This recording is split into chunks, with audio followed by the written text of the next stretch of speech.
असंच एक शिबिर मुंबईमध्ये घेतलं होतं, ईशान्य मुंबईमध्ये घेतलं होतं आणि राऊत साहेबांनी तेव्हा मला मुंबईवर बोलण्यासाठी सांगितलं होतं. मुंबईवर बोलत असताना अनेक विषय मुंबईतले मी घेतले हाती. मुंबईत रस्त्याची कामं असतील, आता राहू दे रे, बसू दे जिथे बसले तिथे. मुंबईत रस्त्याचा घोळ असेल, रस्त्याचा घोटाळा असेल, पाणी टंचाई असेल, कचऱ्याचा प्रॉब्लेम असेल, ह्या सगळ्याच गोष्टींवर बोलत असताना एक जाणवायला लागलं की संपूर्ण महाराष्ट्रामध्ये प्रत्येक जिल्ह्यामध्ये असं शिबिर कमीत कमी विभागामध्ये तरी होणं गरजेचं आहे. कारण आता आपल्याला दिशा ठरवायची, आपल्याला रोडमॅप ठरवायचा आहे की आपण शिवसेना उद्धव बाळासाहेब ठाकरे पक्ष म्हणून असेल, ह्या देशाचे, ह्या राज्याचे नागरिक म्हणून असेल, आपली वाटचाल कशी करणार आहोत. तसं पाहायला गेलं तर एखाद्या शहरावर बोलणं किंवा एखाद्या जिल्ह्यावर बोलणं सोपं असतं, कारण आपल्याला तिकडचे स्थानिक विषय माहिती असतात, स्थानिक लोकांच्या ज्या समस्या असतात ते माहिती असतात. पण संपूर्ण महाराष्ट्रात असं पाहायला गेलं तर निवडणुकीत जसं भाषण होतं तसं नेमकं भाषण करायचं की साधारणपणे एक फेरफटका मारायचा की कुठे कुठे काय काय चाललेलं आहे. जरा फ्लॅश बंद करा. आज जेव्हा मला नाशिकला यायचं होतं, मी राऊत साहेबांना फोन केला. मी म्हटलं संजय काका उद्या बोलायचं तरी काय, मला विषय काय दिलेला आहे. आणि तुम्हाला त्यांची स्टाईल माहिती आहे, ते पटकन काहीतरी बोलून जातात. त्यांनी सांगितलं महाराष्ट्र चाललंय तरी कुठे, ह्याच्यावर बोल. आणि प्रश्न हाच पडतो की महाराष्ट्र चाललंय तरी कुठे. आता ह्या सरकारला 100 दिवस तर उलटून गेलेले आहेत. जवळपास मला वाटतं 120 ते 130 दिवस झालेले आहेत. आता दिवस मोजायला त्यांनी सुरू केलेत. पण ह्या 100 दिवसांमध्ये पहिले 100 दिवस जे असतात, मी अनेक सरकार ह्या महाराष्ट्रात पाहिलेले आहेत. माझी लहानपणापासून एक राजकारणात आवड असल्यामुळे जवळपास 7 ते 10 वर्षाचे असल्यापासून माझ्या आजोबांसोबत असेल, वंदनीय हिंदू सम्राट बाळासाहेब ठाकरे, माझ्या वडिलांसोबत जिथे जिथे त्यांचा दौरा असेल तिथे जाण्याचा प्रयत्न मी करायचो. गाडीत बसायचो, विमानात बसायचो आणि निघून जायचो त्यांच्यासोबत. एकदा दोनदा घरून फोन पण आले आईचे की अरे गेलास कुठे तू. मी म्हणलं नाही, मी दौऱ्यावर सोबत गेलोय. 10वीच्या पण निकाल नाही आपलं काय, परीक्षेच्या आधी 4 दिवस परीक्षेच्या आधी श्रीवर्धनला गेलो होतो माझ्या वडिलांसोबत. आणि घरी सगळी धावपळ सुरू की अरे 4 दिवसावर पेपर आले, बोर्डाचे पेपर आहेत, आदित्य गेला तरी कुठे. नंतर कळलं साहेबांसोबत मी श्रीवर्धनमध्ये होतो. पण ही आवड असल्यामुळे राजकारण असेल, बातम्या असेल, वृत्तपत्र असतील, ह्या सगळ्या गोष्टी वाचण्याची सवय होती. आणि कधीही मी पाहायचो कोणी मुख्यमंत्री झाल्यानंतर पहिले 100 दिवस, पहिले 3 महिने जवळपास ह्याला हनीमून पिरियड बोललं जातं. Honeymoon period. ह्या हनीमून पिरियडमध्ये काय काय होतं तर मुख्यमंत्री जे काही करतात, मग ते बरोबर असेल किंवा चुकीचं असेल, त्याचं कौतुक साधारणपणे महाराष्ट्रभरातून किंवा कुठच्याही राज्यात त्यांच्या मुख्यमंत्र्यांचं होत असतं. आता हे हनीमून पिरियड आपल्या सरकारचं, म्हणजे ह्याच महाझुटी सरकारचं, भाजपा प्रणित सरकारचं कसं होतं तुम्ही मला सांगा. महाराष्ट्र चाललाय कुठे ह्याची जर झलक द्यायची असेल तर तुम्ही मला सांगा पहिल्या 100 दिवसात काय काय घडलं. एक तरी योजना चांगली आली आहे का कोणासाठी. इथे महिला मोठ्या संख्येत बसलेल्या आहेत. तुम्ही मला सांगा महिलांसाठी एक तरी ठळक योजना ह्या महाराष्ट्र सरकारने आणली का. नवीन महाराष्ट्र सरकारने आणली नाही आणली. तुम्ही गावागावात जाता, तुम्ही वेगळ्या जिल्ह्याच्या तालुक्यांमध्ये जाता, तिथे गावात जाऊन बांधावर शेतकऱ्यांशी बोलता. प्रचाराच्या वेळी बोलला असाल, आत्ताही बोलला असेल. इथे शेतकरी किती आलेत आत ना तुम्ही शेतकरी. मला तुम्ही सांगा हे जे सरकार बसलेलं आहे, आपल्या डोक्यावर बसलेलं आहे, निवडणूक आयोगाच्या आशीर्वादामुळे बसलेलं आहे, ह्या सरकारने गेल्या 100 दिवसांमध्ये, गेल्या 110 दिवसांमध्ये जे काही 3 महिने उलटून गेले असतील, 4 महिने उलटून गेले असतील, ह्या सरकारने शेतकऱ्यांसाठी एक तरी चांगली योजना आणली आहे काही योजना. आज तरुण वर्ग इथे आहे, युवसेना आहे, युवती सेना आहे. ठीक आहे, राजकारण म्हणून तुम्ही शिवसेना उद्धव बाळासाहेब ठाकरे पक्षाशी निगडीत आहे, वेगळी गोष्ट आहे. तुम्ही तरुण म्हणून आज विचार करा, जे 20शीत असतील, जे 30शीत असतील, जर तुम्ही विद्यार्थी असाल, जस्ट तुमचं डिग्री झाली असेल, तुमची नोकरी आता तुम्ही शोधत असाल, तुम्ही मला सांगा तरुणींसाठी एक तरी चांगली योजना या सरकारने आणली आहे का. आणली आहे काय. ह्या उलट काय झालंय आज तुम्ही बघा. लाडकी बहीण योजना काय झालं. लाडकी बहीण योजनेचं 500 रुपयावर आले. आता मला माहित नाही 1,500च राहणार की 500 रुपये राहणार, ह्या सगळ्या चर्चा सुरू आहेत. आपण तर 3,000 रुपये देणार होतो, 3,000 रुपये देणार होतो. पण भाजप असेल, एशनशी असेल, दादांचा गट असेल, ह्या सगळ्यांनी काय सांगितलं होतं? गावागावात जाऊन सांगितलं होतं की तुम्हाला आम्ही 2100 रुपये देऊ, अजून महिला वाढतील, अमुक होईल, तमुक होईल. एक वेगळी कातडी लागते, एक वेगळा निर्लज्जपणा लागतो सरकारमध्ये की तुम्ही तुमचं सरकार बनल्यावर आणि एवढं बहुमत ठासून आल्यानंतर तुमचा जो वचननामा असतो, जाहीरनामा असतो, त्याच्यातून एक सुद्धा गोष्ट बजेटमध्ये आणत नाहीत, पहिल्या अर्थसंकल्पात आणत नाहीत. एक वेगळा निर्लज्जपणा लागतो. तसं आज मी पाहिली बातमी, 8 लाख महिला कमी केल्यात. 8 लाख म्हणजे तुम्ही विचार करा, एका वेळी जे सांगत होते 2.5 कोटी महिलांना ह्याचा लाभ मिळणार, अमुक मिळणार, तमुक मिळणार, 2.5 कोटीवरनं आता जवळपास 50 लाख महिला कमी करणार आहे. तुम्ही लिहून घ्या, ह्यांचंच कोणतरी कोर्टात जाईल आणि हेच लोक कोर्टात जाऊन कोर्टातून ही योजना बंद करतील, लाडकी बहीण योजना बंद करून टाकतील. पण ह्यांना काही लाज राहिलेली नाही आहे, कुठेही लज्जा नाही, काही नाही, कुठेही देणं घेणं नाही. त्रास ह्याच गोष्टीचा होतो की जे सरकार आपल्या डोक्यावर बसलेलं आहे ते नेमकं कोणाचं आहे, कशासाठी आणि का म्हणून बसवलेलं आहे. उत्तर सोपं आहे, उत्तर सोपं आहे. उत्तर एवढंच आहे की हे सरकार जे बसवलेलं आहे हे निवडणूक आयोगाचं सरकार आहे. भाजपच्या आशीर्वादामुळे, निवडणूक आयोगाच्या आशीर्वादामुळे बसलेलं आहे. दुसरं कोणी यांना आशीर्वाद देऊ शकलेलं नाही आहे. पण विचार हा पडतो की आज 100 दिवसामध्ये जर बातम्या तुम्ही पाहिल्यात, आणि अनेक लोक तुम्ही बातम्या तर पाहत असाल, इथे प्रेसचे तर लोक आलेलेच आहेत. पहिल्या 100 दिवसामध्ये काय काय झालं तर महिलांवर अत्याचार वाढायला लागलेले आहेत. पुण्यामध्ये एक रेप झाला. कुठे झाला? ST बसमध्ये झाला. गृहराज्यमंत्र्यांना विचारल्यानंतर त्यांनी सांगितलं नाही, सगळे शांततेत पार पडलं, महिलांनी काय आरडाओरडा केला नाही, म्हणून कोणाला काही कळलं नाही, आता कारवाई काय करायची. म्हणजे पुढचं तुम्ही विचार करा की शांततेत रेप पार पडल्यामुळे कळलंच नाही, हे असे बोलणारे गृहराज्यमंत्री आपल्या राज्याला आज मिळालेले आहेत. कधी ऐकले तुम्ही असं? बरं, ती ST बस पुढे सील झाली, नाही झाली, पुरावे नष्ट झाले, नाही झाले, तो कोणाचा माणूस होता, काही देणं घेणं नाही. पण ह्याच 100 दिवसामध्ये जसं पुण्यात हे प्रकरण झालं, म्हणजे एका बाजूला आपण पाहतोय महिलांसाठी जी लाडकी बहीण योजना होती, ती लाडकी बहीण योजना जवळपास बंद पडलेली आहे. 2100 तर नाहीच, 1500 तरी मिळतील का की 500 मिळतील. आणि ज्या काही 2.5 लाख महिला होत्या त्याच्यातून आता लाखो महिला कमी केलेल्या आहेत. ज्या महिलांच्या खात्यात पैसे गेलेत ते परत पैसे घेतात आणि काही काही महिलांवर आता पोलीस कारवाई देखील करणार आहेत स्कॅमसाठी. हे माझ्या कानावर ऐकू आलेलं आहे. हे तुमचं सरकार तुम्हाला वाटतंय? हे महिलांनी मतदान केलेलं सरकार तुम्हाला वाटतंय? पण महाराष्ट्र चाललंय कुठे, हा जेव्हा आपण प्रश्न विचारतो, एका बाजूला या फसव्या योजना बंद होत आहेत,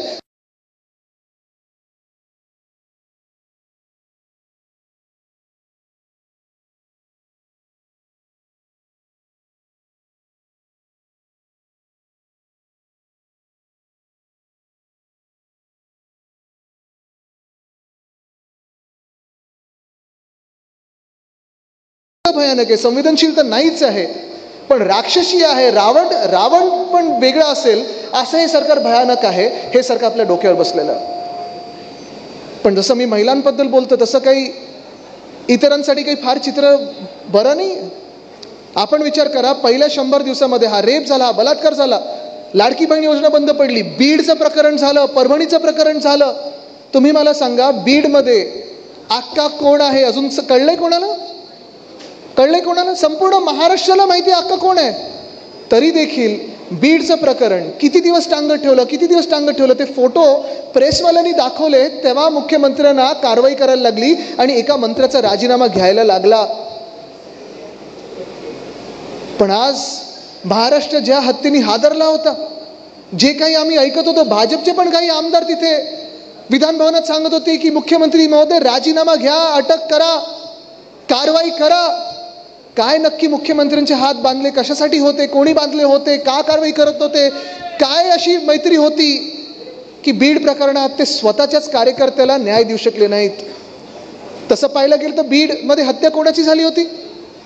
एकदम दुर्दैवी हत्या झाली होती, भयानक हत्या झाली होती. हादरून गेला होता महाराष्ट्र. जर तुम्ही ते धस साहेबांचं भाषण ऐकलं, नमिताताईंचं भाषण ऐकलं, दोघंही भाजपचेच आमदार.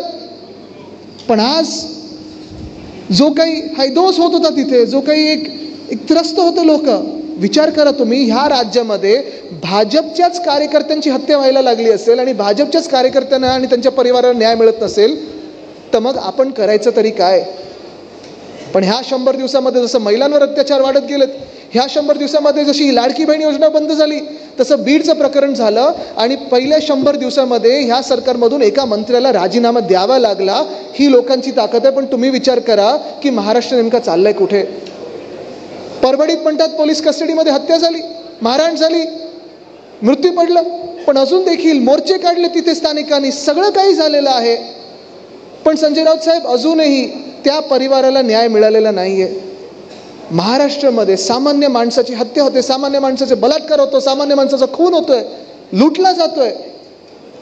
पण ह्या मुख्यमंत्र्यांकडून आणि जे गृहमंत्री आहेत राज्याचे त्यांच्याकडून न्याय अपेक्षित करणं मला वाटतं सर्वात मोठा गुन्हा झालेला आहे. म्हणजे कदाचित असं एक कलम आपल्याला टाकायला लागेल, तुम्ही सगळे आंदोलन तर करत असता, बरोबर आहे, आणि आंदोलन केल्यानंतर 353 लगेच लागतं आपल्यावर, बरोबर ना. 353 नॉन बेलेबल आहे. त्याच्याहून नॉन बेलेबल ऑफेन्स आता दुसरं झालेलं आहे. तो गुन्हा असा आहे की तुम्ही मुख्यमंत्र्यांकडून न्यायाची अपेक्षा करा, तुमच्यावर कलम टाकलंच जाईल. भयानक परिस्थिती झाली आहे. चला बीडचं तर मी तुम्हाला सांगितलं, तुम्हाला परभणीचं सांगितलं. पण ह्याच दिवसांमध्ये तुम्ही काल परवाकडे आमचे कोकणातले वैभव नाईक जे माजी आमदार आहेत त्यांनी देखील एक प्रकरण आणलेलं लोकांसमोर, ड्रग्सचं प्रकरण आणलेलं समोर. आणि पुन्हा एकदा प्रश्न हाच उपस्थित होतोय की राज्य सरकारमधून किंवा त्या सगळ्या भाजप आणि त्यांच्या एशनशी गटातले जे कोणी आमदार खासदार असतील त्याच्यातून नक्की तिकडचा जो गुन्हेगार आहे, जो ड्रग तिथे पुरवायचा, त्याला पाठिंबा कोणाचा आहे आणि ते ड्रगचे पैसे कोणाच्या घरात जायचे ह्याची चौकशी होणार आहे का?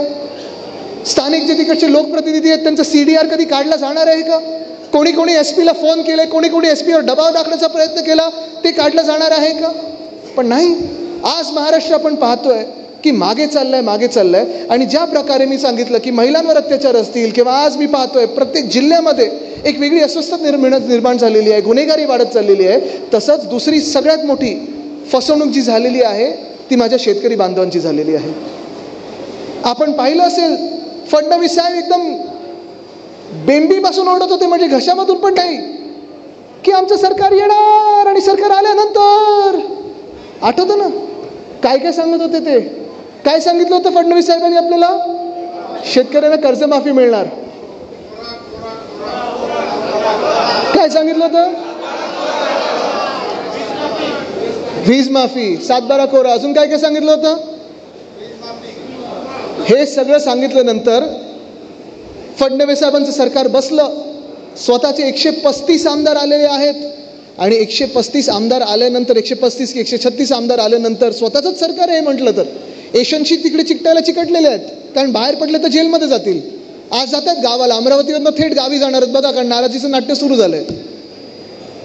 आता जाऊ दे, पुढचं काही मी बोलत नाही. तुम्हाला माहिती आहे राऊत साहेबांनी पण मध्ये काय एक चित्र टाकलं होतं, कार्टून टाकलं होतं तुम्ही, त्यांचंच झालं, आता सोडून द्या. पण हाच मुद्दा आहे की जर तुम्ही महिलांना न्याय देऊ शकत नाही, तुम्ही शेतकऱ्यांना न्याय देऊ शकत नाही. दादांनी तर सरळ सांगून टाकलेलं आहे की पुढचे 5 वर्ष तुम्हाला तुमचं कर्ज नियमित भरायला लागेल, कोणाला कर्जमुक्ती मिळणार नाही, कर्जमाफी मिळणार नाही. एका बाजूला आपले उद्धव साहेबांचं सरकार निवडणुका तोंडावर नसताना देखील मुख्यमंत्री बनल्या शेतकऱ्यांना कर्जमुक्ती पूर्णपणे देणारा एकमेव मुख्यमंत्री असेल तर त्यांचं नाव उद्धव बाळासाहेब ठाकरे. कर्जमुक्तीच काय, मला आठवतं कोविडच्या काळात देखील अर्थचक्र बंद पडलं असताना देखील जेव्हा जेव्हा शेतकऱ्यांवर कुठचंही संकट आलं असेल, मग ते केळ्यांचे असतील, आंब्याचे असतील, काजूचे असतील, संत्र्याचे असतील, छोटे मोठे सगळे जे काही शेतकरी असतील, जेव्हा जेव्हा संकट आलं, तिजोरीत किती पैसे आहेत हे न पाहता आपल्या सर्व शेतकऱ्यांना धावून मदत करणारे एकमेव मुख्यमंत्री असतील, त्यांचं नाव उद्धव बाळासाहेब ठाकरे. हे पहिल्या 100 दिवसातलं काम आहे आपलं. महिलांवर जेव्हा अत्याचार वाढला तेव्हा देशात सर्वात कडक कायदा जो भाजपने रद्द केला, तो सर्वात कडक कायदा पारित करणारे म्हणजे शक्ती बिल पारित करणारे एकमेव मुख्यमंत्री ते म्हणजे उद्धव बाळासाहेब ठाकरे. पण ह्या 100 दिवसात ज्या काही भयानक घडामोडी होत चाललेल्या आहेत, महिलांवर अत्याचार, महिलांची योजना बंद, शेतकऱ्यांवर अत्याचार, शेतकरी आत्महत्या वाढत चाललेल्या आहेत, शेतकऱ्यांचं कुठेही आपण पाहतो साधारणपणे जी मदत यायला पाहिजे, कर्जमुक्ती यायला पाहिजे, आता अवकाळी पाऊस होऊन गेला. अवकाळी पाऊस मला वाटतं बुलढाणा असेल, जालना असेल, नाशिकच्या परिसरात देखील झाला. 1 रुपयाची तरी मदत आली आहे का? आली कुठे? नाही आली.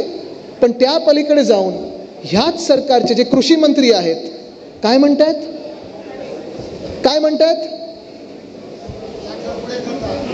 साखरपुडे करतात. म्हणजे तुम्ही गंमत बघायच्यात, ह्याच्यात गंमत बघा अशी झालेली आहे, ज्या मंत्र्यांनी शेतकऱ्यांवर आरोप लावलेला आहे की तुम्ही कर्जमुक्तीचे पैसे घेऊन साखरपुडे करता, घरातले कार्यक्रम करता, घरातलं काय काय अजून करता, त्याच मंत्र्याचं जे कन्व्हिक्शन झालेलं आहे, म्हणजे कोर्टाने जो निकाल दिलेला आहे, ठीक आहे, तर स्टे मिळाला त्यांना वरच्या कोर्टात जाऊन, पण ज्यासाठी निकाल मिळाला आहे तो ह्याच कारणासाठी मिळालेला आहे की सरकारी पैसे घेऊन त्याचा दुरुपयोग करणारे मंत्री ज्यांच्यावर कन्व्हिक्शन झालंय, खरं तर त्यांना बाद व्हायला पाहिजे होतं, पण निर्लज्जपणे सगळीकडे फिरतात आणि शेतकऱ्यांना दमदाटी करतात, शेतकऱ्यांना धमके देतात. असे ह्या सरकारमधले कृषी मंत्री आहेत. हे सरकार तुम्ही शेतकऱ्यांचा मानू शकता का? मग तुम्ही विचार करा, आपला महाराष्ट्र चाललाय तरी कुठे?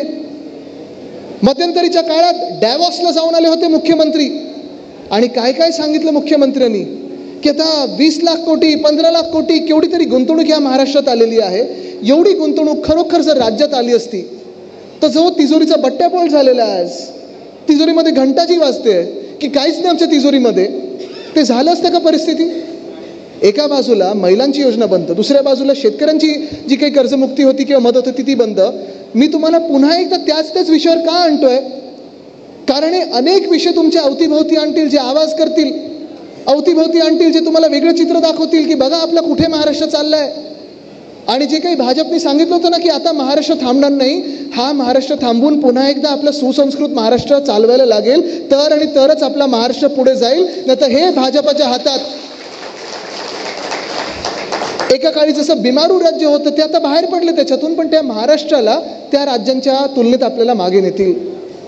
कारण एका बाजूला हे सगळं पाहतोय आपण, शहराच्या शहरं उद्ध्वस्त होत चाललेली आहेत.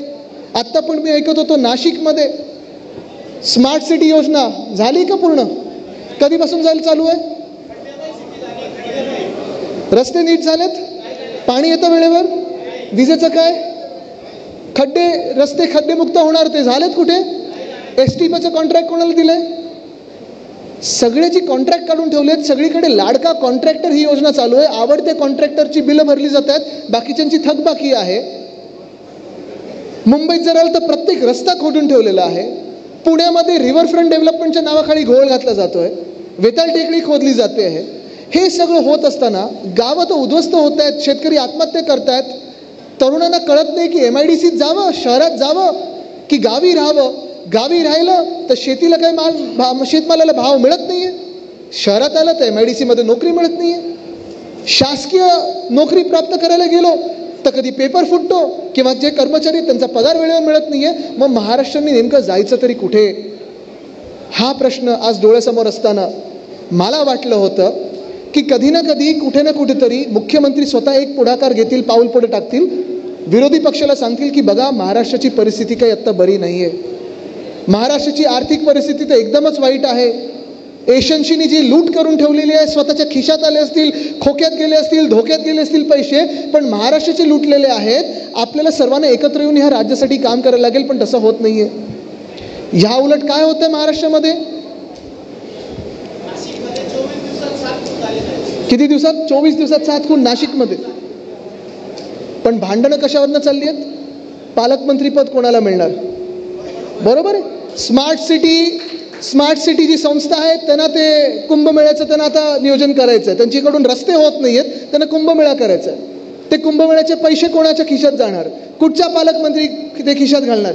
ही सगळी योजना जी भाजपची चालू असताना तुम्हाला तुमचे खड्डे दिसले पाहिजे नाहीत, तुम्हाला शाळेचे बिल वाढते, तुमचं फी वाढते हे दिसायला नाही पाहिजे, तुम्हाला वीज तुमची वेळेवर येत नाही हे दिसायला नाही पाहिजे, घराच्या बाहेर कचऱ्याचे ढीग वाढत चाललेत हे दिसायला नाही पाहिजेत, वेळेवर तुमचं पाणी येत नाहीये हे दिसायला नाही पाहिजे. म्हणून आपल्याला कशात व्यस्त ठेवलेलं आहे? तर धर्म, जात नाही तर जिल्हा नाही तर तालुका नाही तर सोसायटी.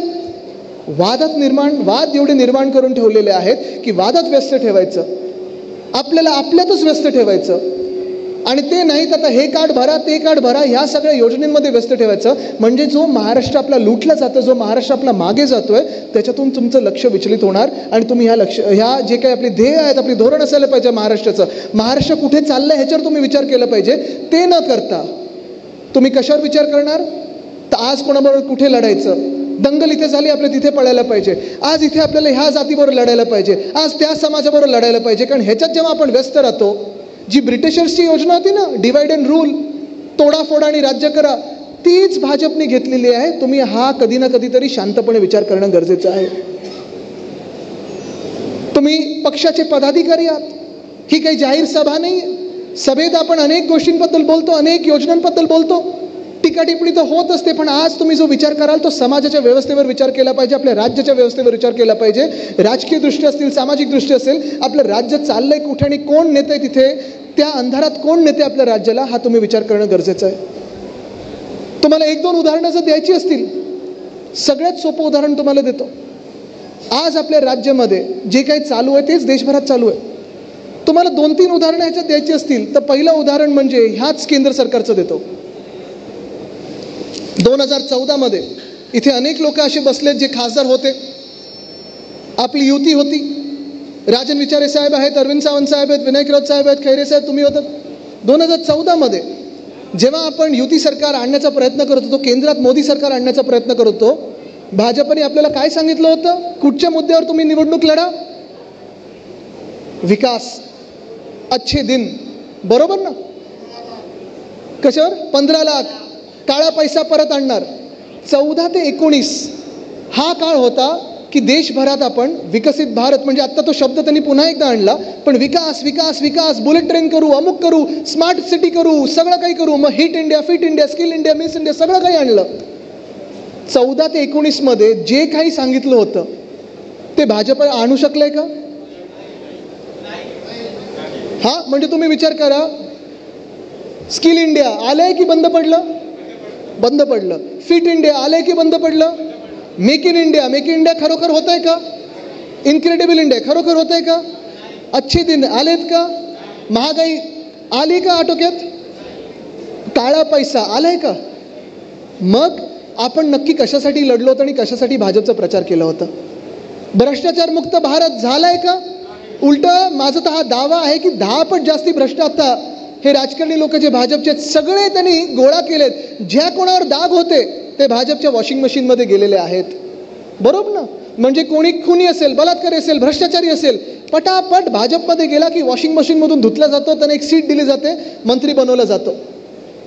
पण तुम्ही हा विचार करा, 14 ते 19, 14 ज्या निवडणूक ज्याच्यासाठी आपण लढलो होतो अच्छे दिनसाठी, अच्छे दिन 19 पर्यंत गायब झालं.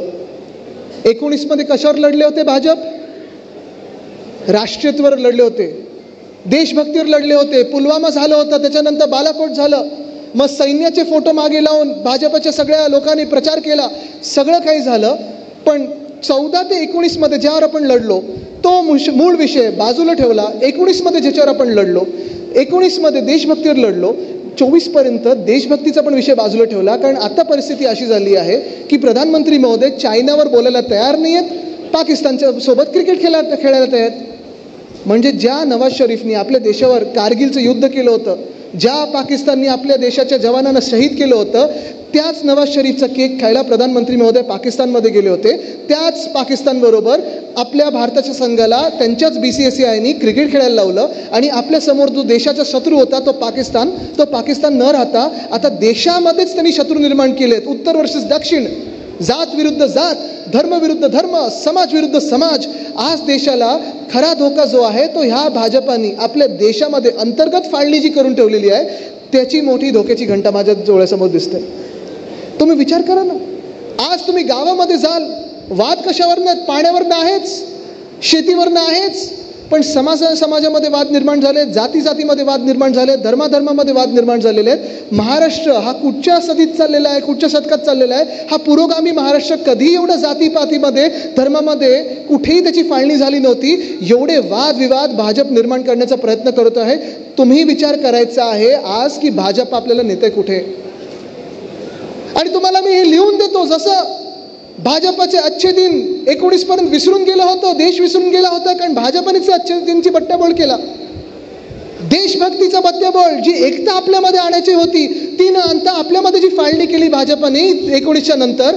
24 मध्ये भाजप हिंदुत्वावर त्यांनी लढायला सुरू केलं.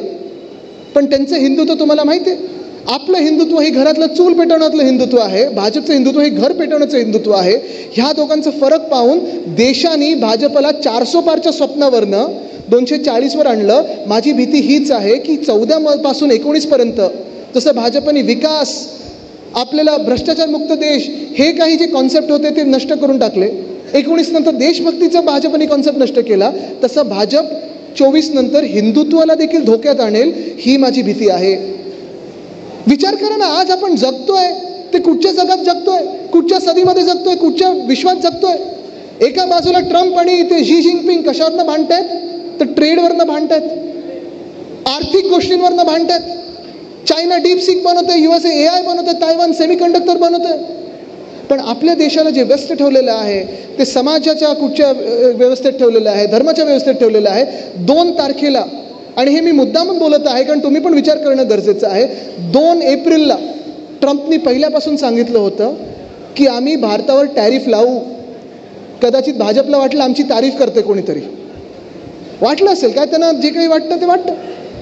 पण भाजपाने आपल्याला व्यस्त ठेवण्यासाठी त्याच 2 एप्रिलला बरोबर वक्फ कायदा आणला, वक्फ बिल आणलं. आता तुम्ही तो वक्फ बिलचा पूर्णपणे जर चिरफाड केली, जर तुम्ही प्रत्येक शब्द पाहिलात, एकतर भाजपाच्या सगळ्या नेत्यांची भाषणं पहा, हे आपल्याला हिंदुत्वावर टोकतात, सतत टोकत राहतात की तुम्ही हिंदुत्व सोडलं, तुम्ही हिंदुत्व सोडलं. जर तुम्ही भाजपाची भाषणं पाहाल त्या सदनामधली, लोकसभेतली असतील, राज्यसभेतली असतील, तुम्हाला वाटेल भाजपाच्याच प्रत्येक नेत्यांनी हिंदुत्व सोडलंय, बाकी कोणी देशात हिंदुत्व सोडलं नाहीये. मुद्दाम पहा त्यांची भाषणं. पण ते जो वक्फचा कायदा आणलेला आहे, तुम्हाला आज लिहून देतो मी, अनेक भाषणं त्यांनी केली की गरीब मुसलमानांना त्याचा फायदा होईल, हिंदूंना फायदा होईल, असं होईल तसं होईल. जर वक्फचा कायदा पाहिला तर ना कुठच्याही गरीब मुसलमानांना फायदा होणार आहे, ना मुसलमान महिलांना फायदा होणार आहे, ना एका हिंदूला फायदा होणार आहे. कोणाची जमीन कोणाकडे जाणार नाहीये. मूळ मुद्दा हा आहे की जे काही ते पसरवतात देशभरात, जसं तुम्हाला सांगतो, निवडणुकीच्या आधी, विधानसभेच्या निवडणुकीच्या आधी त्यांनी एक अफवा पसरवली होती महाराष्ट्रामध्ये की आता सिद्धिविनायक मंदिरवर वक्फनी त्यांचा दावा ठोकलेला आहे. तुम्ही मला सांगा, आम्ही सगळे इथे आहोत ना, कोणी दावा असा ठोकू शकतं का? ही अफवा होती, ही खोटं बोलले होते भाजपवाले. पण जिथे जिथे भाजपला राज्य करता नाही येत तिथे तिथे ते एक तर समाजामध्ये किंवा धर्मामध्ये वाद निर्माण करतात. हा वाद निर्माण झाला की भाजप येऊन जिंकून जातं ते राज्य, आणि हीच त्यांची स्ट्रॅटेजी आहे. पुढे कुठेही त्यांना काही शासन करायचं नसतं, कोणाचंही काम करायचं नसतं. पण तुम्ही विचार करायचा आहे आपण कशात अडकलेलो आहे, महाराष्ट्र कुठे चाललेला आहे. कारण तुम्हाला हा प्रचार 100% होईल. मला पण 1-2 मेसेज आले ना, ए दादा तर राहू दे ना, ते काय करताय, थांबा तिथेच ठेवा ते. आता मला पण 1-2 मेसेज आलेच होते. मला कितीतरी व्हॉट्सॲप आले होते की आता वक्फ कायदा पारित झाला आहे, आता लाखो गावं जी देशामध्ये वक्फने घेतली होती ती आता पुन्हा हिंदूंना दिली जाणार, पुन्हा आता आपल्या नागरिकांना दिली जाणार. मी त्या माणसाला सहज मेसेज पाठवला की मला ती गावांची यादी पाठव, मीच जाऊन पहिलं त्या गावांसाठी लढतो. गायब, उत्तरच नाही. कारण हा भाजपचा खोटा प्रचार आहे. तसंच मला काल परवाकडे एक किरीट शहा नावाच्या कुठच्या तरी व्यक्तीने, मी तो स्क्रीनशॉट पण इंस्टाग्रामवर टाकलेला माझं, तुम्ही पाहिलं असेल, मला मेसेज केला.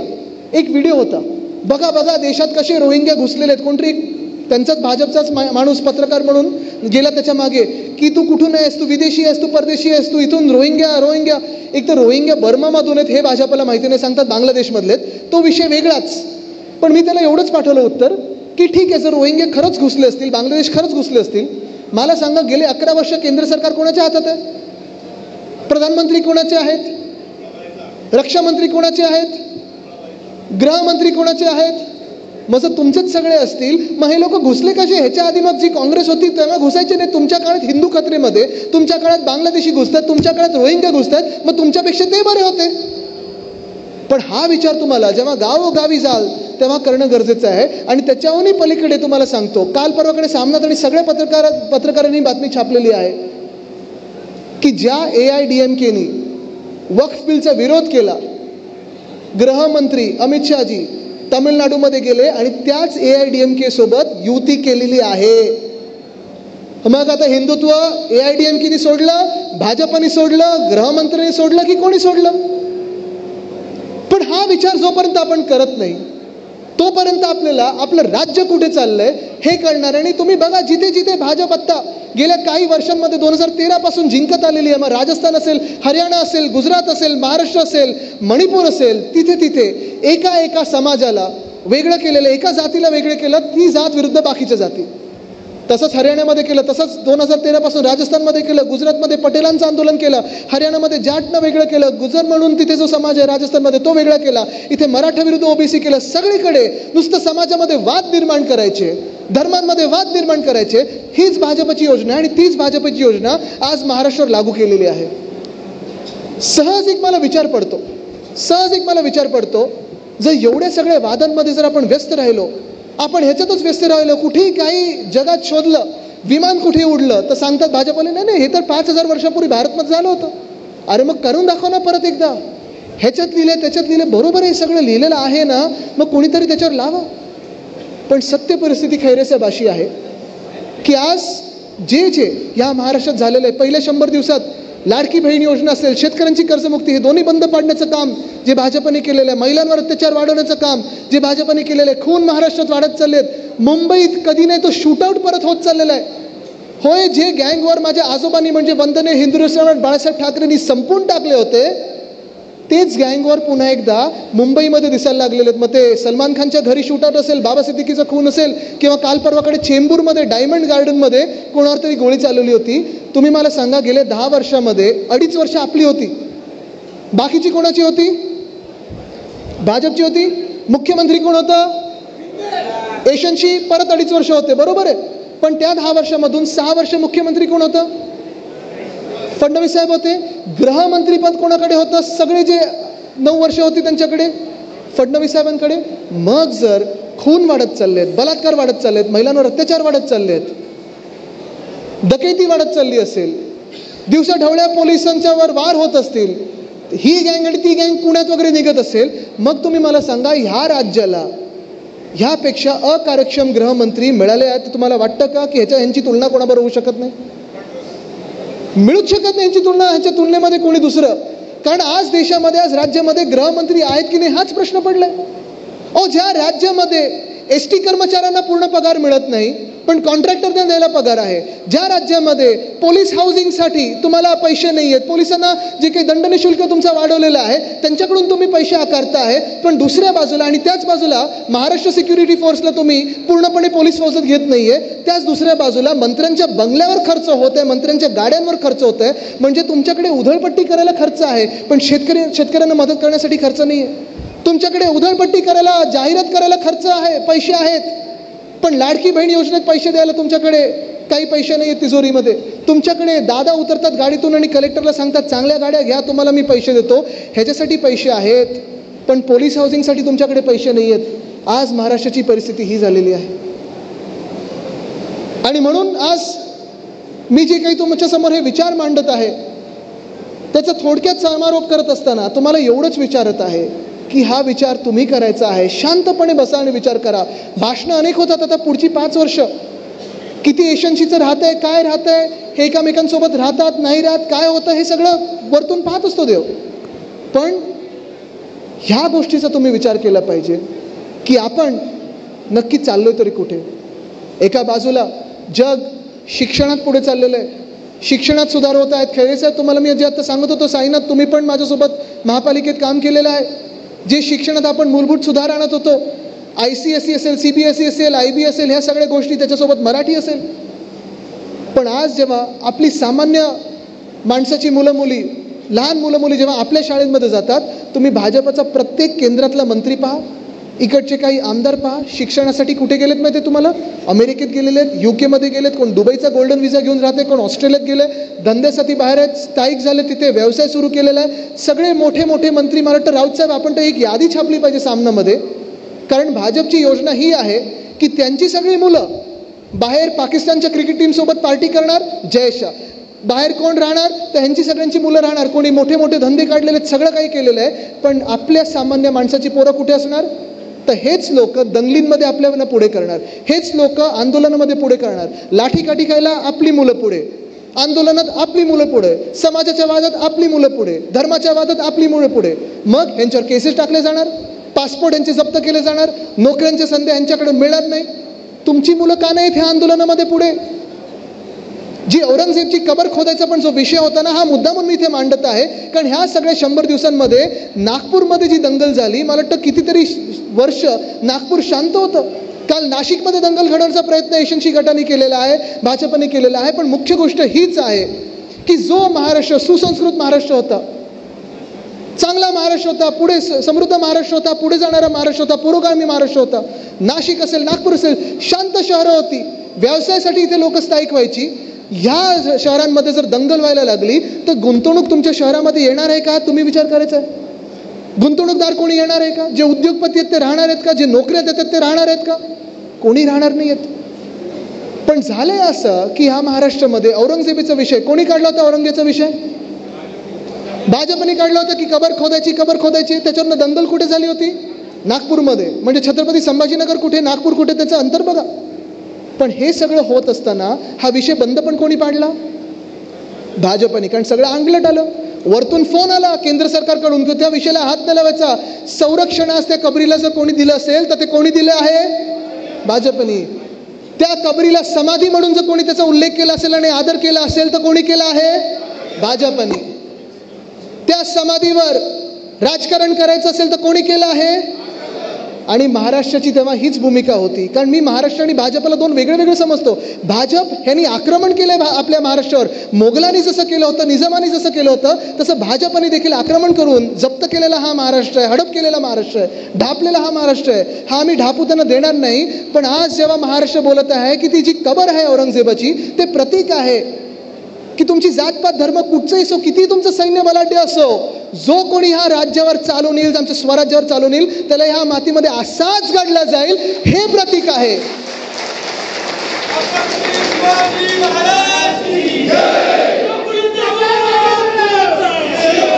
पण भाजपला ते प्रतीक देखील पुसून टाकायचं. भाजपला ते देखील प्रतीक पुसून टाकायचं, ते चिन्हच पुसून टाकायचं की आपण कोणातरी ह्या मातीत गाडला. आपले शौर्यगाथा जी आहे ती भाजपला पुसून टाकायची. आणि मग छत्रपती शिवरायांचा एकेरी उल्लेख करतं कोण?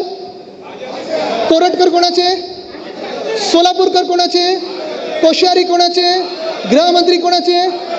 मग आपल्या महाराष्ट्रात येऊन छत्रपती शिवरायांचा अपमान असेल, महात्मा ज्योतिबा फुलेंचा अपमान असेल, सावित्रीबाई फुलेंचा अपमान असेल, हे कोणाचे सगळे लोक आहेत?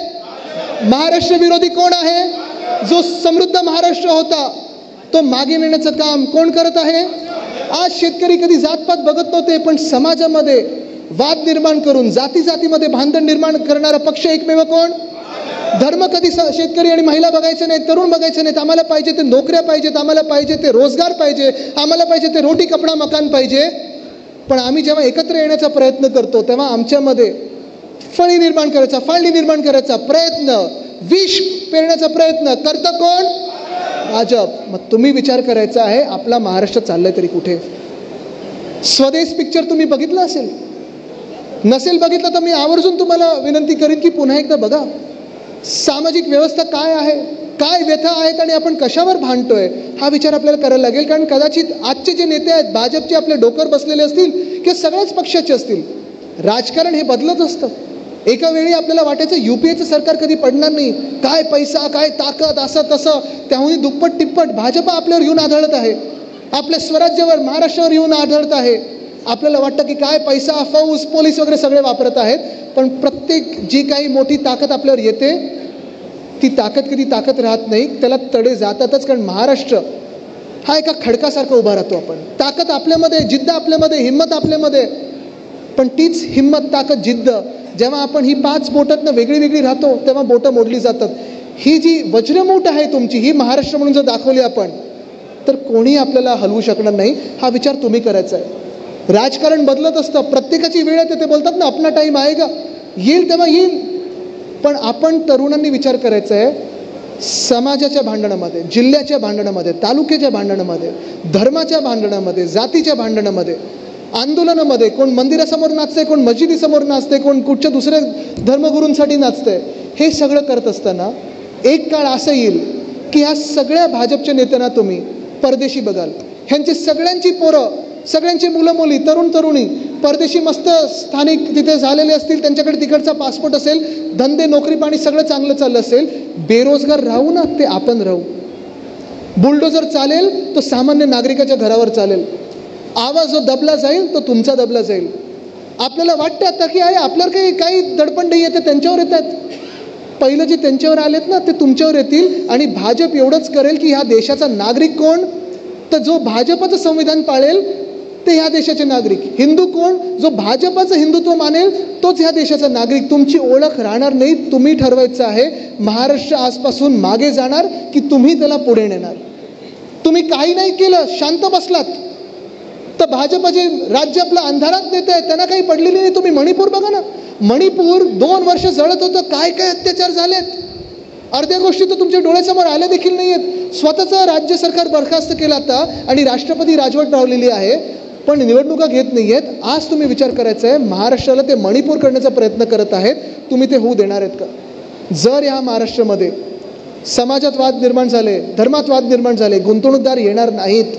जर ह्या महाराष्ट्रामध्ये दंगली झाल्यात, खून वाढत राहिले, महिलांवर अत्याचार वाढत राहिले तर दंगली होतील, सगळं काही होईल, पण महाराष्ट्रात गुंतवणूक होणार नाही. इथे जे सगळे तुमचे तरुण मुलं मुली असतील ते बेरोजगार राहतील. महाराष्ट्र वादात राहील, संवादात राहणार नाही. आपल्याला आणायचा तो संवाद आणायचा, त्याही पुढे जाऊन आपल्याला जर महाराष्ट्राला पुढे न्यायचं असेल तर तुम्हाला वज्रमूठ एकत्र करायलाच लागेल. एवढ्याच हे जे काही विचार आहेत, कदाचित मला माहीत नाही तुम्हाला पटतील नाही पटतील, कंटाळेल, पण मी एक स्वार्थीपणाने विचार करतो. मी आजचा विचार करत नाही आहे, पुढच्या 20 वर्षाचा विचार करतो आणि जे दिसतंय ते मी बोलतोय. कदाचित 20 वर्षानंतर तुम्ही मला सांगाल आदित्य तू बरोबर होतास, आम्ही भाजपसोबत वाहत गेलो. पण प्रवाहाच्या विरुद्ध वाहनाची जी ताकद असते ती तुमच्यात असायला पाहिजे. मी माझ्या पणजोबांची, जर माझ्या वडिलांकडून, आजोबांकडून, पणजोबांकडून काही शिकलो असेल तर एकच आहे की खूप वेळा समाजाला वाटतं की हेच बरोबर आहे, सगळे काही त्या समाजाच्या प्रवाहात वाहत जातात. माझ्या पणजोबांची माझी जीवनगाथा जर तुम्ही वाचलीत, मी माझ्या आजोबांना रवी म्हात्रे जे वाचून दाखवायचे तेव्हा मी ऐकत बसायचो, लहान होतो तेव्हा, 8वी 9वी 10वीत असताना. एकच धडा त्याच्यातून घेतलेला आहे की हिंमत, ताकद, आत्मविश्वास समाजाला आरसा दाखवण्याची असायला पाहिजे. दुसरं म्हणजे जे सत्य आहे ते बोलण्याची असायला पाहिजे, जे पटत नाही त्याच्यावर ठामपणे बोलण्याची असायला पाहिजे. आणि कधी कधी जर तुमच्यासोबत कोणी नाही राहिलं तरी समाजासाठी जे चांगलं आहे आणि प्रवाहाच्या जे विरोधात असेल, पोहून त्या बेटापर्यंत पोहोचणं गरजेचं आहे, जिथून तुम्ही समाजाला सांगू शकता की जे मी बोलतोय तेच समाजासाठी बरोबर आहे. एवढाच विचार तुमच्यामध्ये आज सोडत आहे आणि तुर्तास आपली रजा घेतो. धन्यवाद. जय हिंद, जय महाराष्ट्र, वंदे मातरम.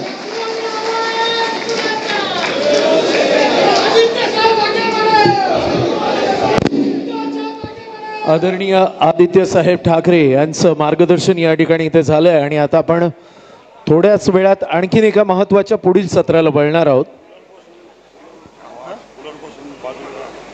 जरा कूलरपासून सगळ्यांनी बाजूला राहायचे.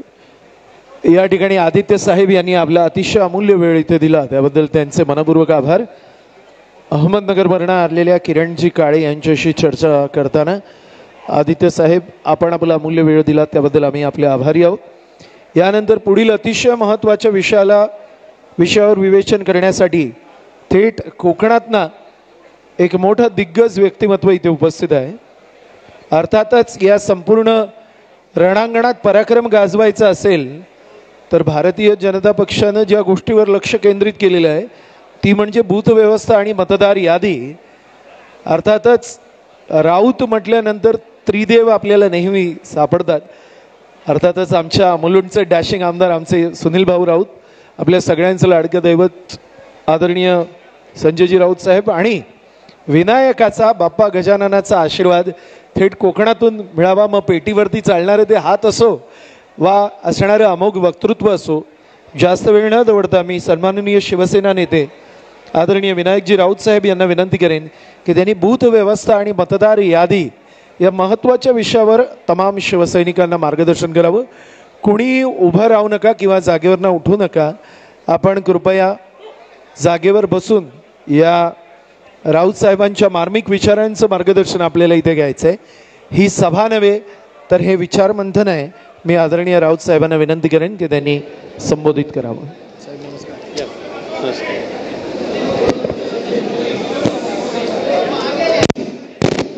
आदरणीय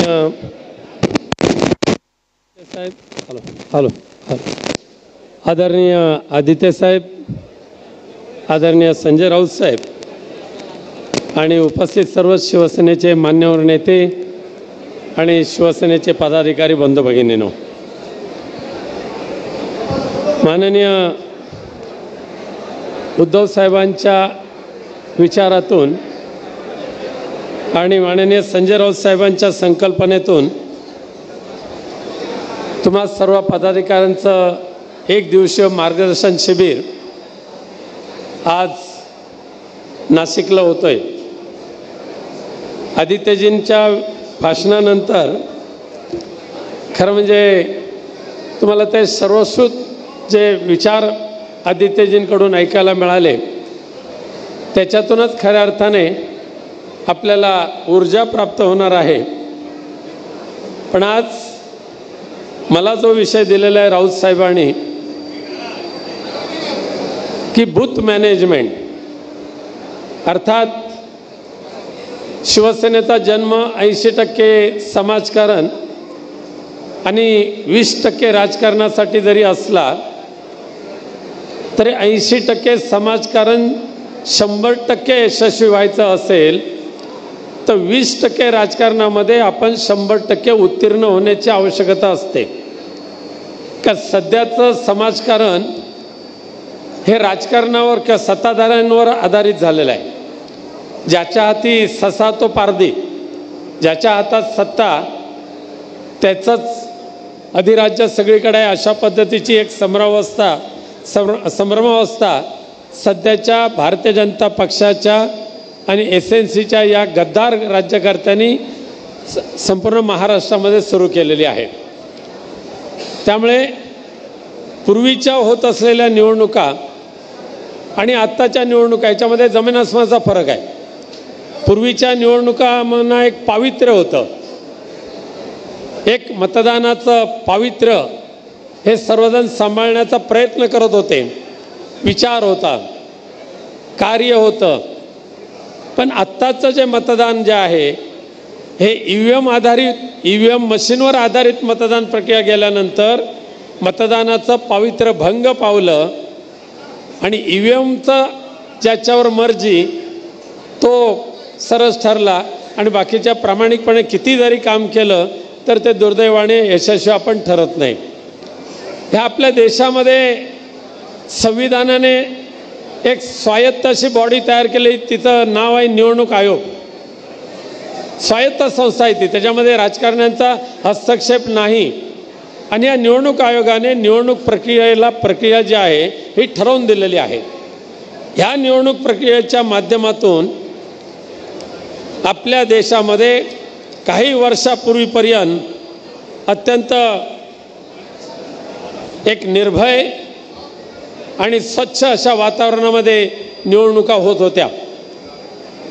निवडणूक चिठी मिळायची, आपण मतदान केंद्रावर जायचं, ज्यांना मतदान करायचं त्यांच्यासमोरच्या निशाणीवर आपण थप्पा मारायचो आणि बिनधास्तपणे आपल्याला खात्री वाटायची की ज्यांना आपल्याला निवडून द्यायचं आहे त्याच्या नावासमोर मारलेला शिक्का हा 100% योग्य आहे. पण ह्या आत्ताच्या काही कालावधीमध्ये EVM आल्यानंतर मात्र आपण दाबलेलं बटन कोणत्या निवडणूक निशाणीवर जाऊन पडेल ती लाईट हे काहीच सांगता येत नाही. आणि अनेक जण सांगतात, सध्याचे राज्यकर्ते सांगतात, विरोधकांनी तर आरोप केलेच आहेत, पण सध्याचे राज्यकर्ते सांगतात मग त्यांनी बोलके केलेले पोपट की म्हणे EVM हॅक होऊ शकत नाही, EVMच्या निवडणुकीमध्ये भ्रष्टाचार नाही, EVM मशीन वोटिंग सिस्टीम ही पारदर्शक आहे. एवढं मोठं बडेजाव मारत असतानाच 2च दिवसापूर्वी जो अमेरिकेच्या एक ज्या प्रसिद्ध संशोधक आहेत तुलसी गब्बार्ड यांनी प्रत्यक्ष अमेरिकेचे राष्ट्राध्यक्ष जे ट्रम्प साहेब आहेत त्यांच्या समक्ष ठामपणे सांगितलं की EVM हॅक करता येते आणि निकालही फिरवता येतो. हे छाती ठोकपणे त्यांनी सांगितलं. आता तरी भारतातल्या राज्यकर्त्यांचं डोकं ठिकाणावर येईल असं मला वाटतं. परंतु ज्यांच्या मनामध्ये दुष्ट विचार आहेत आणि ज्यांना कपट नीतीने ही निवडणूक यंत्रणा राबवायची आहे त्यांना ह्या तुलसी गब्बार्ड मॅडम ज्या आहेत त्यांनी किती जरी आपलं संशोधन समोर ठेवलं तर ते खोटंच पाडतील अशा पद्धतीचे सध्याचे राज्यकर्ते आहेत. आणि म्हणून या किती म्हणजे सध्याच्या निवडणुका त्यांचा जर उल्लेख केला तर लबाडी, हेराफेरी, बोगस मतदार, दुबार मतदार, आमचे राजन विचारे साहेब इथे बसलेले आहेत, त्यांच्या एका मतदारसंघामध्ये लोकसभेच्या 2.25 लाख दुबार मतदार, 2.25 लाख. 8 वाजता एकीकडे मतदान करायचं, 9 वाजता दुसऱ्या मतदान केंद्रावर जायचं, संध्याकाळी 5 वाजेपर्यंत किमान 10 ते 15 ठिकाणी दुबार मतदारांनी मतदान केलं. आणि मग दुर्दैवाने काय झालं, विधानसभेला या लबाडी, हेराफेरी, बोगस मतदार, दुबार मतदार, मतदानाची राजरोज खरेदी विक्री बूथ पोलिंग स्टेशन टाकतात, त्याच्या ठिकाणी पॉकेट पण भरलेली असतात, अनेक बाटली पण भरलेली असते.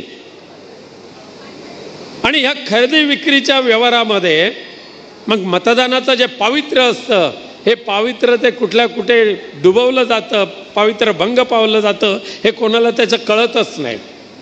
पण अशा किती जरी विपरीत परिस्थिती जरी असली ना मतदान प्रक्रियेची, तरीसुद्धा आपले पक्षप्रमुख माननीय उद्धवजी ठाकरे साहेब नेहमी ठामपणे प्रत्येकाला सांगतात की किती जरी भ्रष्टाचार असो, किती जरी स्वैराचार असो, किती जरी बोगसगिरी असो, पण ज्यांचं बूथ मॅनेजमेंट जर परफेक्ट असेल, बूथ मॅनेजमेंट जर व्यवस्थित राबवलं असेल, तर या सगळ्या हेराफेरीला, बोगसगिरीला आपण आळा घालू शकतो, हे अनेकांनी सिद्ध करून दाखवलेलं आहे.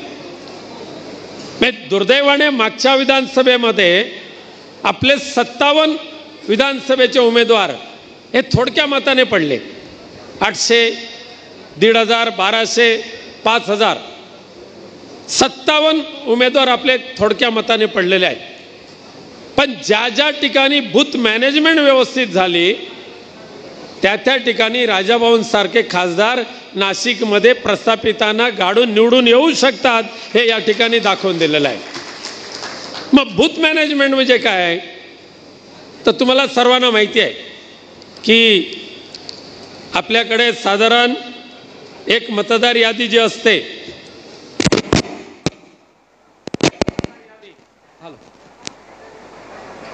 Hello hello hello hello hello hello ही जी मतदार यादी जी असते, पूर्वी 1000 ते 1200 पर्यंतचे मतदान ह्या यादीमध्ये असायचे.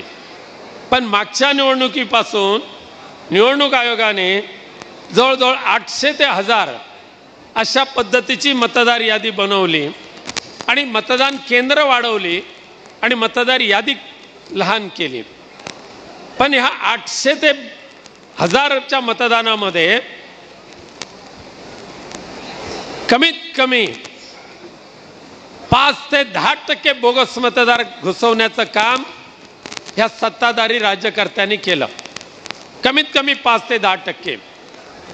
आणि मग साधारण एका विधानसभेला 300 बूथ असतात आणि प्रत्येक मतदार यादीमध्ये एक 5 ते 10% मतदार जर बोगस असतील, दुबार असतील, तर अपेक्षित असलेला रिझल्ट आपण किती जरी मेहनत केली तो रिझल्ट आपल्याला मिळू शकत नाही. याचं कारण असं आहे की निवडणूक आयोगाने आपल्याकडे BLA मागितले. निवडणूक आयोगाने स्वतःसाठी म्हणजे निर्दोष मतदार यादी तयार करण्यासाठी अधिकारी नियुक्त केले आणि त्यांच्या अधिकाऱ्यांना BLO म्हटलं जातं.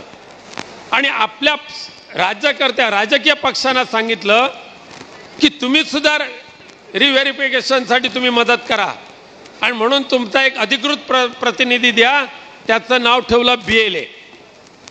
आता BLOला आय कार्ड दिलं, पण BLAला शेवटपर्यंत आय कार्ड दिलं गेलंच नाही. त्यामुळे अधिकृतपणा जो पाहिजे BLA नाव जाहीर केलं, पण अधिकृतपणा जो पाहिजे BLAचा तो मात्र निवडणूक निर्णय आयोगाने आपल्या सर्वसामान्य BLA पर्यंत येऊच दिला नाही. पण ज्या ठिकाणी आपले पदाधिकारी जागृत असतात ना, ते मात्र निवडणूक निर्णय अधिकाऱ्यांना जर भेटले आणि त्यांनी जर आग्रह धरला की आम्हाला BLAचा आय कार्ड पाहिजे म्हणजे पाहिजे, तर निवडणूक निर्णय अधिकाऱ्यांना ते देणं भाग पडतं. आणि ज्या BLA कडे निवडणूक निर्णय अधिकाऱ्यांनी दिलेला आय कार्ड जर असेल तर तो मतदान प्रक्रियेपर्यंत सहभागी होऊ शकतो. यासाठी BLAचं आय कार्ड हे अत्यंत महत्त्वाचं असतं. पण बूथ मॅनेजमेंट म्हणजे काय नेमकं? ही जी यादी असते साधारण 800 ते 1000 मतदारांची एक यादी, याच्यामध्ये जास्तीत जास्त किती म्हटलं तर 300 घरं असतात. एका बूथ प्रमुखाच्या अखत्यारीमध्ये 300 घरं, महिन्याचे 30 दिवस, दररोज त्याने किमान 10 घरांना जरी भेटी द्यायचं ठरवलं तरी त्याला त्याच्या मतदार यादीतले मतदार ओळखीचे असू शकतात. मतदारांची ओळख पटलेला जर आपण पोलिंग एजंट मतदान केंद्रावर जर बसवला तर बोगस मतदान करण्याची हिम्मत होणार नाही, अजिबात होणार नाही. पण दुर्दैवाने आपण काय करतो, पोलिंग एजंटची नियुक्ती आदल्या दिवशी रात्रीपर्यंत फॉर्म भरून तयार करतो, दुसऱ्या दिवशी फाईल त्याला देतो, मतदान केंद्राकडे पाठवतो आणि निवडणूक निर्णय अधिकाऱ्यांनी नंबर वाचला की फक्त तो टिक करतो आणि आलेल्या मतदाराचा चेहरा सुद्धा पाहिला जात नाही. पण बूथ मॅनेजमेंटमध्ये प्रत्येक यादीला जो आपण BLA नियुक्त कराल, गटप्रमुख त्याला आपण म्हणतो आपल्या पक्षाच्या भाषेमध्ये, त्या गटप्रमुखाला एकच जर आपण सांगितलं की तुम्ही ह्या मतदार यादीचा अभ्यास करा, निवडणूक जाहीर झाल्यानंतर नाही, आपला गटप्रमुख वर्षाचे 12 महिने कार्यरत असला पाहिजे आणि त्याने 12 महिने नको, फक्त 6 महिने जरी आपल्या ह्या मतदार यादीचा जर अभ्यास केला आणि जर मतदारांची नावं वाचली आणि घरोघरी जाऊन भेटी देण्याचा जर कार्यक्रम केला, दिवाळी असेल, गणेश चतुर्थी असेल, इतर सणासुदीचे दिवस असतील, शुभेच्छा देण्यासाठी घरी जायचं, परिवारातल्या कुटुंबातल्या लोकांना भेटायचं, मतदार यादी हातात ठेवायची आणि मतदार यादीची जी ओळख पटवून घेणं हे जे प्रथम कर्तव्य आहे गटप्रमुखाचं, ते उत्तमरित्या पार पाडण्याची जबाबदारी जो गटप्रमुख पार पाडेल ना तो बूथ मॅनेजमेंटमध्ये 100% यशस्वी होऊ शकतो. जो पोलिंग एजंट आपल्या मतदार यादीतील मतदारांना 100% ओळखू शकतो, त्या मतदान केंद्रावर बोगस मतदान करण्याचं धाडस कोणी करू शकत नाही. आणि म्हणून आपण आपल्या पदाधिकाऱ्यांनी मात्र केवळ निवडणूक आल्यानंतरच गटप्रमुख नियुक्त करणं, निवडणूक आल्यानंतरच BLAची नियुक्ती करणं, निवडणुका आल्यानंतरच पोलिंग एजंटची नियुक्ती करणं म्हणजे आपण निवडणुकीमध्ये 100% यशस्वी होऊ असं कोणी समजता कामा नये. आज भारतीय जनता पक्ष दिल्लीमध्ये राज्य करतोय, महाराष्ट्रामध्ये राज्य करतोय, गल्लीपासून दिल्लीपर्यंत भारतीय जनता पक्षाची राजवट होती. तरी सुद्धा मागच्या विधानसभेच्या निवडणुकीमध्ये भारतीय जनता पक्षाने महाराष्ट्रामध्ये किमान 90,000 परप्रांतीय बूथ मॅनेजमेंट एजंट हे महाराष्ट्रामध्ये आणले होते. आणि हे केवळ आम्हीच सांगतो असं नाही आहे, तर भारतीय जनता पक्षाच्या नेत्या ज्या महाराष्ट्राच्या मंत्रिमंडळामध्ये आहेत, पंकजाताई मुंडे, त्यांनीच सांगितलेलं आहे की ह्या भाजपाचं काही वेगळंच असतं बाबा. ह्या निवडणुकीमध्ये भाजपाने गुजरातमधून 90,000 कार्यकर्ते बूथ मॅनेजमेंटसाठी महाराष्ट्रामध्ये आणले, गावागावामध्ये पाठवले, मतदान केंद्र निहाय पाठवले आणि त्या मतदार यादीचा अभ्यास केला. आणि मग काय आढळलं, ह्या विधानसभेच्या निवडणुकीनंतर बंगालचे एक जे अभ्यासक आहेत चक्रवर्ती म्हणून, त्यांनी अभ्यास करून सांगितलं की महाराष्ट्राच्या नुकत्याच झालेल्या विधानसभेच्या निवडणुकीमध्ये किमान 43 लाख नवीन मतदार वाढले गेले. 43 लाख अवघ्या 4 महिन्यामध्ये. 5 वर्षामध्ये पूर्वीच्या निवडणुकीचा अनुभव जर घेतला तर 10 ते 12 हजार मतदार वाढत होते. पण मागच्या विधानसभेच्या निवडणुकीमध्ये महाराष्ट्रामध्ये 43 लाख मतदार नवीन वाढले. मागच्या वेळेला राऊत साहेबांनी आणि उद्धव साहेबांनी सांगितलेलं आहे, त्यांनी हा बोगस मतदारांचा एक गट्टा तयार करून ठेवलेला आहे. चला महाराष्ट्रातलं तुमचं काम संपलं की आता बंगालमध्ये निवडणुका आहेत, तिकडे तुमचा बिस्तारा हलवा. मग बिहारमध्ये निवडणुका आहेत, तिकडे तुम्ही जा. जसं राजन विचारे साहेबांच्या एका मतदारसंघामध्ये 2.25 लाख बोगस मतदार येऊ शकतात, त्या अर्थी हे बोगस मतदार जे असतात ना ते मतदानाला प्राधान्य देतात. आणि आपले खरेखुरे मतदार जे असतात ना, चला ठीक आहे आंघोळ करूया, नाश्ता करू, दुपारचं जेवण करू, वामक कुक्षी करू, मग चहा घेऊ, मग मतदान केंद्रापर्यंत पोहोचतात. तोपर्यंत 6 वाजलेले असतात आणि मतदान केंद्राचं शटर बंद झालेलं असतं. आपला आळस जो आहे ना हा आळस नडतो. मग अशा वेळेला बूथ मॅनेजमेंट करणाऱ्या पदाधिकारी कार्यकर्त्यांचं कर्तव्य काय? आमच्या उद्धव साहेब नेहमी सांगतात, मुंबईची पदवीधरांची निवडणूक जी आहे ही केवळ आणि केवळ बूथ मॅनेजमेंटवर आपण लढतो आणि जिंकतो. मुंबईतली शिक्षक मतदारसंघाची यावेळची निवडणूक, आजपर्यंत एका उमेदवारांचं वर्चस्व होता त्या निवडणुकीवर. छाती ठोकपणे सांगायचे माझ्याशिवाय कोण निवडून येऊच शकत नाही. पण मुंबई शिक्षक मतदारसंघाची निवडणूक सुद्धा प्रथमच जवळजवळ 6,000च्या मताधिक्याने शिवसेनेचे उमेदवार अभ्यंकर लढले आणि जिंकले. हा खऱ्या अर्थाने बूथ मॅनेजमेंटचा झालेला मिळालेला तो चमत्कार होता, त्याच्यातून मिळालेला तो प्रतिसाद होता. त्यामुळे बूथ मॅनेजमेंटच्या माध्यमातून जर विचार केला तर बूथ मॅनेजमेंटचा आत्मा हा मतदार यादी असली पाहिजे. बूथ मॅनेजमेंट करणाऱ्या प्रत्येकाने मतदार यादी ही खऱ्या अर्थाने सर्वस्व मानून काम करायला पाहिजे. त्या यादीवर अभ्यास करायला पाहिजे. आणि ज्या वेळेला बऱ्याच वेळेला मतदार नोंदणी केली जाते, तुम्हाला सर्वांना माहिती आहे सध्या सुद्धा मतदार नोंदणी चालू आहे, पण उपस्थितांपैकी 1-2% कार्यकर्त्यांनी ऑनलाईन मतदार नोंदणी केलेली असेल. त्याच्या उलट असे जे काय व्यापारी बूथ मॅनेजमेंट करणारी जी मंडळी आहेत ना, त्यांनी आजपर्यंत हजारो बोगस मतदारांची मतदार नोंदणी ऑनलाईन केलेली असणार. ती ऑनलाईन झालेली मतदार नोंदणी आपल्याला दुर्दैवाने पाहायला मिळत नाही. आणि ज्या वेळेला तो ड्राईव्ह येतो मतदार नोंदणीचा, त्यावेळेला ज्या वेळेला आपल्या हातात याद्या येतात ना आणि त्या यादीतली नावं पाहिल्यानंतर आपण चक्रावून जातो.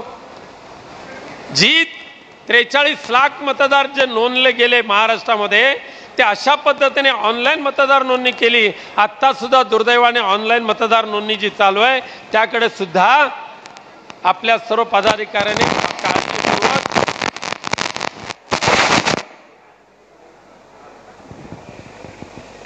काळजीपूर्वक